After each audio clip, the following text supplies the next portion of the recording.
우리는 대개 우리의 부족한 점이나 연약한 모습에 대해서 남들에게 잘 보이고 싶어 하지 않습니다. 우리의 좋은 모습이나 잘하는 모습만 보이고 싶어 하죠.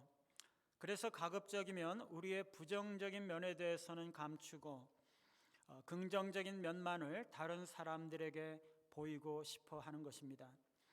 그러나 사람들은 누구나 강한 부분이 있고 약한 부분이 있습니다.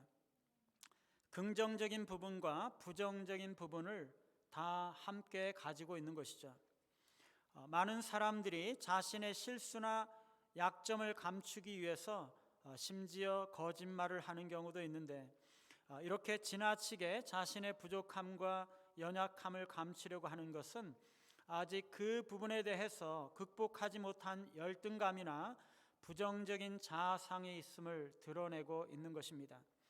오히려 자신의 부족한 모습을 솔직하게 인정하고 드러내는 사람은 그 부분에 대해서 자유하고 있고, 그것이 자신의 자아상의 걸림돌이 되지 않고 있으며 또 그 부분을 극복할 수 있는 더 많은 가능성을 가지고 있다는 것을 나타내고 있다고 할 것입니다.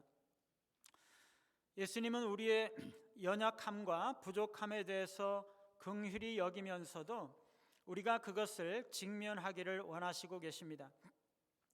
오늘 말씀에서 예수님의 두 가지 대조적인 모습이 나타나고 있는 것을 볼 수가 있습니다. 그것은 긍휼과 직면입니다. 예수님은 한편으로는 나사로가 죽어서 무덤에 묻히고 그 누이들 마르다와 마리아가 그것을 슬퍼하고 눈물을 흘리는 것을 보면서 마음에 비통히 여기시고 그들의 고통과 슬픔에 온전히 하나가 되시고 있는 모습을 보여주고 계십니다.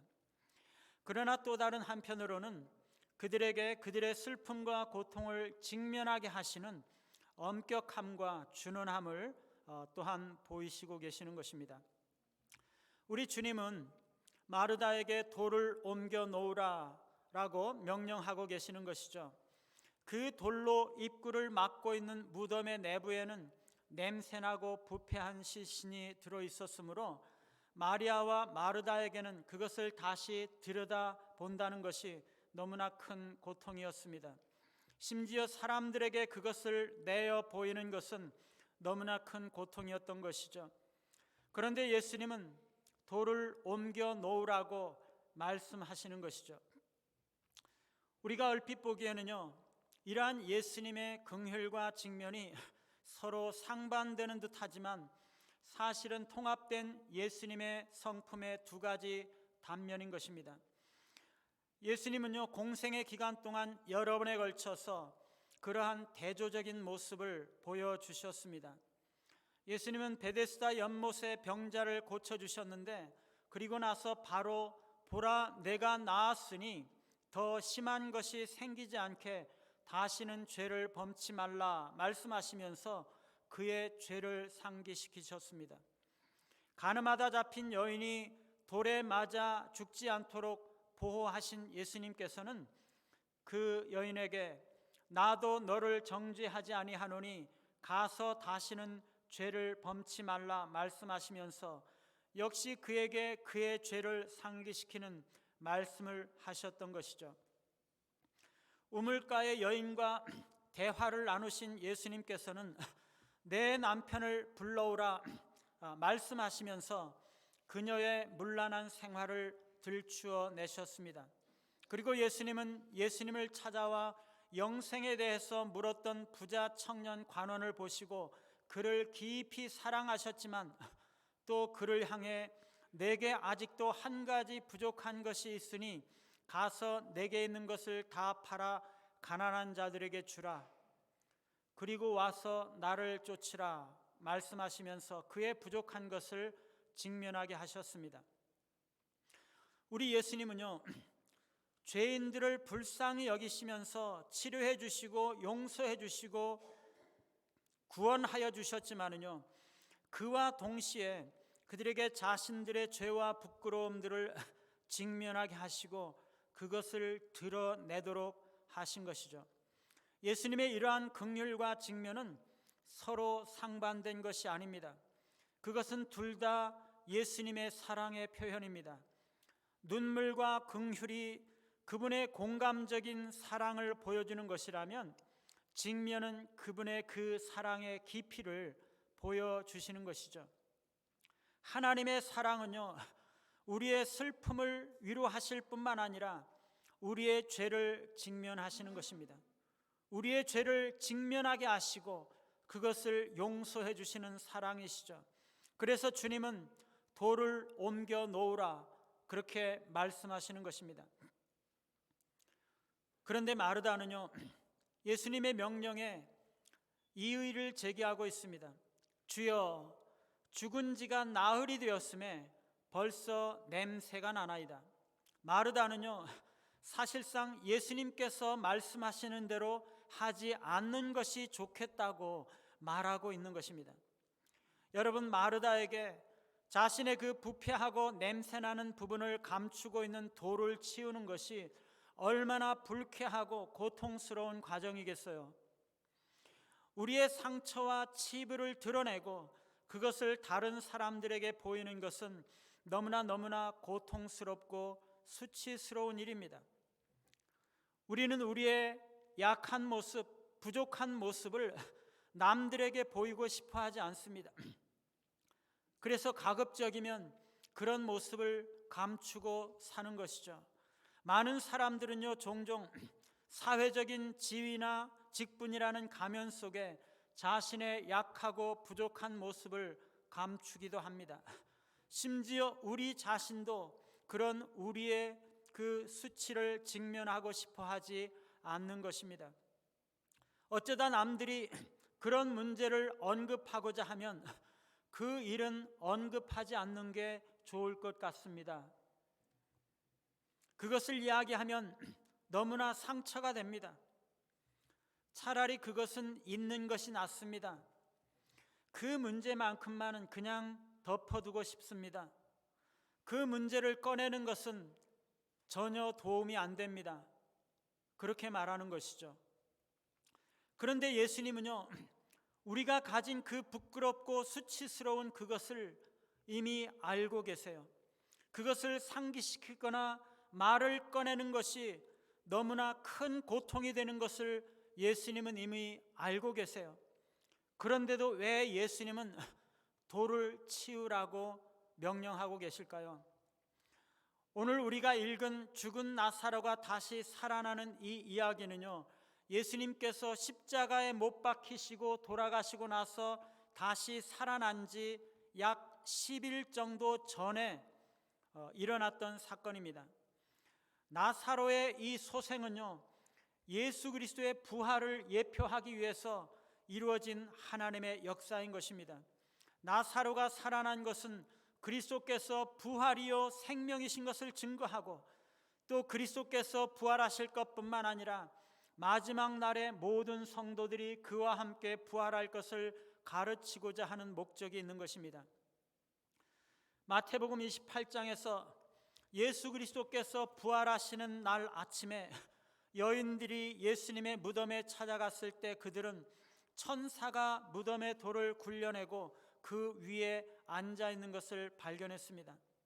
여러분, 천사가 예수님의 무덤에서 돌을 굴려낸 것은 어떤 의미가 있겠어요? 예수님의 무덤을 막고 있었던 돌을 제거한 것은요, 먼저 우리의 죄를 제거하고 용서했다는 의미가 있는 것입니다. 과거에 우리의 죄들은요, 우리를 어둠에 가두고 있었습니다. 그리스도의 부활과 함께 그리스도의 무덤의 돌을 굴려낸 것은 그 우리의 죄를 제거한 것이죠. 그리스도께서 죽으신 것은요, 우리의 죄 때문이었죠. 그래서 우리의 죄가 그리스도의 어깨 위에 지워졌고, 그리스도께서 우리의 죄를 지시고 채찍에 맞으시고 수욕과 모욕을 당하시고 십자가 고난을 받으시고 돌아가신 것입니다. 우리의 죄가 아니었더라면 그분은 고난을 받으실 이유가 없으셨고, 우리의 죄가 아니었다면 그분은 채찍에 맞으실 이유가 없으셨고, 우리의 죄를 그분이 대신 지지 않으셨다면 그분은 죽으실 이유가 아무것도 없었던 것입니다. 그리스도께서 우리의 죄를 대신하여 고난받으시고 죽으심으로써 죄값을 치러주심으로 우리가 죄 용서함 받게 된 것이죠. 그리스도께서 3일 만에 살아나심으로써 우리를 무덤 속에 가두어 두었던 그 큰 돌이 굴려졌던 것입니다. 우리의 죄가 우리를 사망 가운데 가두고 마귀의 권세의 지배 속에 가두고 우리를 어둠과 고통 속에 갇혀 있게 했지만 그리스도께서 무덤을 열고 부활하심으로 말미암아 자신이 의롭다함을 얻으실 뿐만 아니라 또 우리에게 의롭다함을 얻게 하신 것입니다. 더 이상 우리의 죄는 우리를 막아설 수가 없습니다. 죄는 우리를 죽게 만들었지만 무덤은 우리를 가둘 수가 없었고 우리가 천국에 들어가는 것을 막을 수가 없고 우리가 영생을 취하는 것을 막을 수가 없는 것입니다. 그리스도께서 무덤을 여시고 무덤에서부터 나오신 것은요, 우리의 죄가 제거되었고 완전히 속죄가 되었고 이제는 우리가 그리스도의 의를 입었다는 것을 말씀하고 있는 것입니다.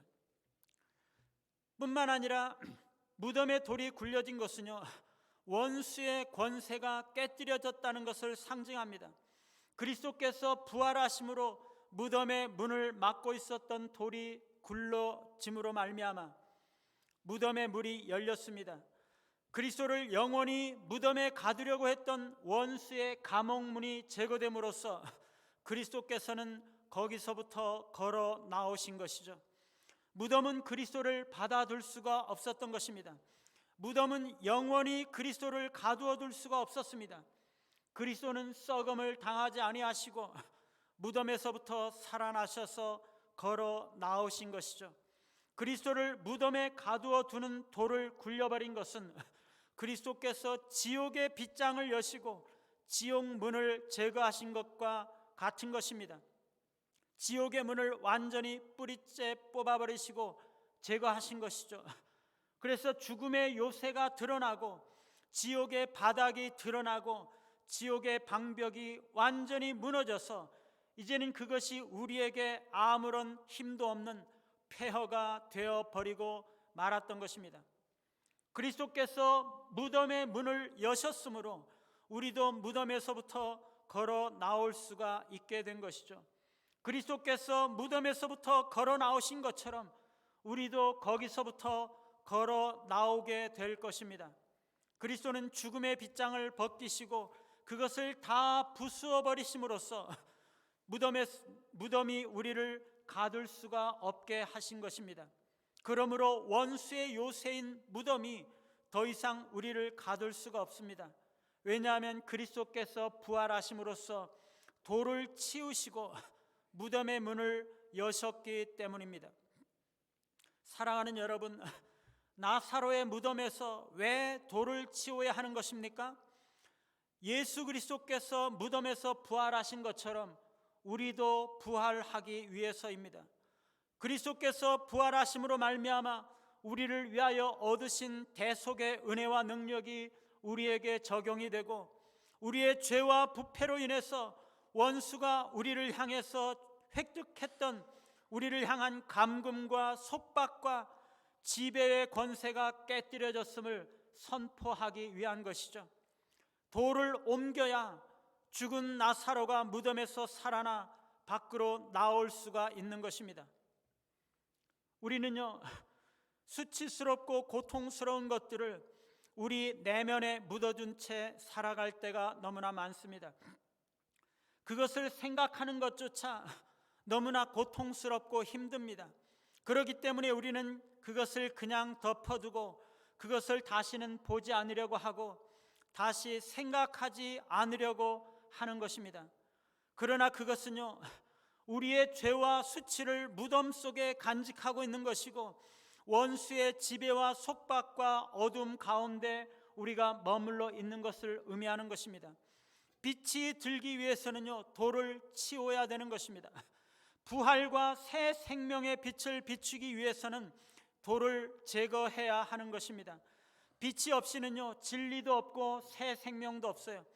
우리는 진리를 직면하지 않으려고 하고 빛으로 인해서 밝혀질 사실을 보지 않으려고 하기 때문에 온갖 수단 방법을 동원해서 우리의 내면의 것들을 덮어두려고 하지만 주님은 그것을 드러내시기를 원하시는 것입니다. 돌을 치우고 그 안에 빛이 비추기를 원하시고 우리 내면에 숨어있는 그 냄새나고 부끄러운 것들이 빛으로 드러나기를 원하시는 것입니다. 그래야 우리에게 자유가 주어지고 그래야 우리에게 부활의 능력이 나타나는 것이죠. 우리의 어두운 곳에 빛이 비쳐야 하는 것입니다. 우리 안에 수치와 연약함을 감추고 있는 그 냄새나는 구석진 방에 빛이 비쳐야 하는 것입니다. 빛은요 언제나 생명과 연관이 됩니다. 빛은 생명을 주는 것이에요. 그 안에 생명이 있었으니 이 생명은 사람들의 빛이라. 나는 세상의 빛이니 나를 따르는 자는 어둠에 다니지 아니하고 생명의 빛을 얻으리라. 빛이요 생명이신 그리스도께서 무덤 속에 빛을 비출 때 비로소 죽은 자가 살아나는 것입니다. 빛은요 진리와도 관련이 있습니다. 빛은 진리를 비추는 것이에요. 우리로 진리를 보게 하고 진리에 반응하게 하고 그 결과 생명을 누리게 하는 것은 바로 빛입니다. 진리를 좇는 자는 빛으로 오나니 이는 그 행위가 하나님 안에서 행한 것임을 나타내려 함이라. 어두운 데서 빛이 비치리라 하시던 그 하나님께서 예수 그리스도의 얼굴에 있는 하나님의 영광을 아는 빛을 우리 마음에 비추셨느니라. 빛이요 진리이신 그리스도께서 우리 안에 있는 어둠 속에 빛을 비추실 때 어둠이 빛으로 드러나는 것입니다. 여러분 한밤중에 낯선 방에 들어갔다고 상상해 보시기 바랍니다. 깜깜한 어둠 속에서 전등 스위치를 찾으려고 합니다. 더듬고 다니다가 몸에 와 닿는 것이 뭔가 있습니다. 식탁 같기도 하고 책상 모서리 같기도 합니다. 드디어 스위치를 찾았습니다. 불을 켜는 순간 아까 내 몸에 닿았던 그 물체가 양쪽에 스피커가 달린 전축이라는 것을 알게 됩니다. 빛이 있을 때야 비로소 그 실체를 정확하게 알게 되는 것이죠. 여러분 우리는요 냄새나는 무덤의 문을 열어야 합니다. 그 가운데 빛이 비치게 해야 합니다. 그래서 그 썩고 골마버린 것에 새 생명이 흐르게 하고 다시 살아나게 해야 합니다. 우리에게 빛이 비칠 때 우리의 부끄러운 부분이 빛으로 드러나고 우리가 어떻게 행해야 할지를 알게 되는 것입니다. 하나님의 빛이 우리에게 비칠 때 우리는 우리에게 있는 부끄러운 것들을 인식하고 우리가 하나님의 빛 가운데 우리 자신을 온전히 열어놓을 때 우리는 우리 안에 있는 어두운 것들을 밝히 보게 되는 것이죠. 마르다는요 그 어두운 무덤 안쪽에 있는 그 부패한 모습과 그것에 대한 절망감을 직면하기 싫어했던 것이죠. 그게 두려운 것입니다. 우리는요 뚜껑을 열면 안으로 빛이 들어오면서 진실이 밝혀진다는 것을 알고 있습니다. 그 더럽고 냄새나고 부패한 것이 드러나면 얼마나 창피하고 부끄럽고 두려운지 모르기 때문에 우리는 돌을 치우고 빛이 들어오기를 원하지 않는 것입니다. 그런데 예수님은요 이미 우리의 모든 것을 알고 계십니다. 그것이 바로 우리가 직면을 두려워하지 말아야 할 이유가 되는 것입니다. 우리는 아무리 추한 죄나 아무리 부끄러운 연약함이나 부족함이라 할지라도 우리는 이미 있는 그대로 용납받았음을 알고 인정해야 합니다. 우리의 내면을 열어 보일 때 우리에게 비추고 있는 빛은 십자가의 빛입니다. 그리스도는 십자가에서 완전히 우리와 동일시 되셨습니다. 십자가에 달린 주님은 온전히 우리의 깊은 것들을 다 아시고 우리 안에 있는 죄들을 다 아시고 우리를 이해하시고 우리의 감정과 기분을 아시고 우리와 함께 고통받으시고 함께 우셨습니다. 그분은 우리의 고통과 두려움을 아시고 그것을 그분의 육체에 짊어지셨어요. 우리는 우리의 고통과 두려움 속에서 그리스도를 잊어버리고 말지만 그리스도는 바로 그런 우리를 위해서 자신을 주시고 고통과 고난을 받으신 것입니다. 우리의 모습이 가장 비참하고 가장 연약한 가운데 있을 때 우리를 향한 하나님의 사랑은 최고의 경지를 나타내고 있는 것입니다. 하나님께서 우리 인생의 어두운 동굴과 무덤 속에 그 십자가의 빛을 비추고자 하시는 것은 우리에 대해서 하나님께서 모르고 계시기 때문이 아닙니다. 우리 자신이 모르고 있거나 우리 자신이 알려고 하지 않는 것들을 하나님께서 우리에게 깨닫게 해 주시려고 하시는 것이죠. 우리의 상처와 연약함의 영역 속에서 십자가의 빛을 통해서 우리 자신들을 들여다볼 때 우리는 바로 그 부분에서 우리를 향하신 하나님의 사랑이 어떤지를 알게 되는 것입니다. 하나님은 우리를 치유하시고 회복하시기 위해서 우리에게 빛을 비추시기를 원하시는 것입니다. 그러므로 우리는 더 이상 두려워할 이유가 없습니다. 하나님께서 우리의 내면의 모든 부패와 상처와 죄를 이미 직면하셨기 때문에 우리도 우리의 모든 것을 지금 직면할 수가 있는 것입니다. 그리스도께서 이미 우리의 죄와 수치를 다 가져가 버리셨기 때문에 우리가 우리의 죄와 부패와 수치를 있는 그대로 인정하기만 하면 되는 것입니다. 예수님은요, 사마리아 여인에게 자신이 메시아임을 가르쳐주고 그에게 영원한 생수를 주고 그의 영혼을 구원하고자 하셨습니다. 예수님은 내가 주는 물을 먹는 자는 영원히 목마르지 않을 것이라고 말씀하시고 그 여자가 그 물을 달라고 하자 그에게 가서 내 남편을 불러오라 말씀하시면서 그 여자의 가장 깊은 상처와 치부를 건드리셨습니다. 그것은 지금까지 숨겨두고 덮어둔 자신의 깊은 내면을 직면하고 인정하라는 것입니다. 자신의 가장 부끄러운 치부를 드러내라는 것입니다.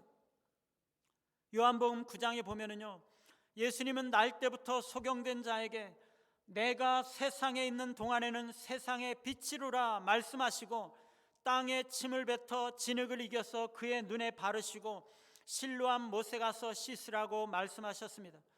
여러분, 왜 이 소경이 진흙을 그의 눈에 바르고 실로암까지 가야 했던 것인가요? 자신의 약점을 인정하라는 거죠. 여러분, 그가 소경인 것을 모르는 사람이 있었을까요? 그런데 그가 그 눈에다가 시커먼 진흙을 한 덩어리를 그냥 큼지막하게 붙여가지고 실로암 못에까지 달려가는 것입니다. 그 모습을 보는 사람은 하나같이 그를 쳐다보며 다 웃을 것입니다. 여러분, 이것은요, 내가 소경이라는 것을 인정하라는 것이, 사람들이 그것을 보고 아무리 비웃고 놀리더라도 그것을 감추지 말라는 것입니다. 아니, 감출 수가 없다는 것이, 너희들이 내가 소경인 것을 다 아느냐? 그래, 나는 소경이다. 이 눈팅에 붙인 그 진흙을 봐라, 나는 소경이다. 그렇게 자랑하듯이 인정하라는 것입니다. 그래서 그 보이지 않는 눈에 진흙을 발라서 자기가 소경인 것을 드러내라는 것입니다.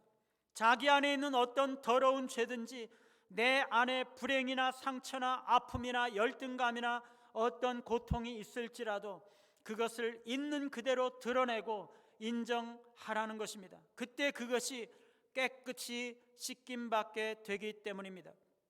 사랑하는 여러분, 우리말 속담에 병은 사람들에게 알려야 낫는다는 속담이 있지 않습니까? 우리가 병든 것이 있으면요, 그것을 드러내야 합니다. 우리에게 죄가 있으면요, 그것을 드러내야 돼요. 우리가 그것을 그렇게 드러내기만 하면요, 그리스도께서 우리를 씻어주시고 고쳐주시는 것이에요. 여러분이 가지고 있는 어떤 고통이든지, 여러분이 가지고 있는 어떤 불행이든지, 우리가 가지고 있는 어떤 열등감이나 상처나 더러운 죄라 할지라도요, 있는 그대로 그것을 다 드러낼 때 예수님께서 치료해 주시는 것입니다. 그것을 솔직하게 드러내야 하는 것입니다. 예수님께서는요, 내가 세상에 있을 동안에는 세상의 빛이로라 말씀하셨습니다. 예수님이 세상에 있을 때야 세상의 빛이신 것이죠. 예수님의 빛이 우리에게 비치고 있을 때야 예수님이 우리에게 그리스도가 되시는 것이에요. 우리가 가지고 있는 죄와 불행과 상처를 숨기고 빛으로 드러내지 않을 때 예수님은 우리에게 가까이 있지 않을 것입니다. 우리가 그런 것들을 마음속에 숨기고 있으면 그리스도는 아직 그것을 치료하지 않으시고 그냥 기다리고 계실 것이에요. 사랑하는 여러분, 내가 성경을 알지도 못하고 기도도 잘 하지 못하고 나의 신앙과 나의 인격과 삶에 부족한 것이 너무나 많다는 것이 부끄러운 것이 아닙니다. 그것을 감추고 덮어둔 채 위선적으로 살아가고 있다는 것이 부끄러운 것이죠. 내가 죄를 지었고 부끄러운 일들을 행했다는 것이 부끄러운 일이 아니에요. 그것을 감추고 덮어둔 채 사는 것이 부끄러운 것이죠. 주님은요, 이미 우리의 모든 죄를 다 지고 가셨습니다. 우리의 모든 수치를 다 지고 가셨어요. 그러므로 우리의 내면에 있는 무덤을 막고 있는 그 돌을 치우고 그리스도의 생명과 진리의 빛이 우리에게 비치게 해야 하는 것입니다. 그래야 그리스도의 부활의 능력이 우리에게 임하는 것이죠. 재미있는 것은요, 종종 자기 발견과 예수님 발견 혹은 하나님 발견은 같이 간다는 것이에요. 사마리아 여자는요, 예수님께서 그에게 직면하게 하셨을 때 자신의 가면을 벗고 빛이 들게 하고 현재 자신이 사는 모습과 부끄러운 모습을 솔직히 인정한 뒤에야 한 걸음 내딛고 예수님께 메시아 그리스도를 언급하는 것을 보고 예수님은 자신이 바로 그리스도요 생수의 원천이심을 밝히셨습니다. 자기가 죄인이라는 사실을 깨달으면서 동시에 그리스도께서 구원의 선물을 주시는 구주라는 것을 깨닫게 되는 것이죠. 빛이 내 안에 들어와 자신의 참된 모습이 드러날 때 그리스도를 인격적으로 만나게 되고 새로운 생명이 가능한 것입니다. 오늘 예수님은 우리에게 돌을 옮겨 놓으라고 말씀하셨습니다. 내 마음의 한 구석에 부패한 무덤을 막고 있는 돌을 옮겨 놓으시고 그리스도의 참된 자유와 새 생명의 놀라운 은혜를 누리시는 우리 모두가 되시기를 간절히 바랍니다.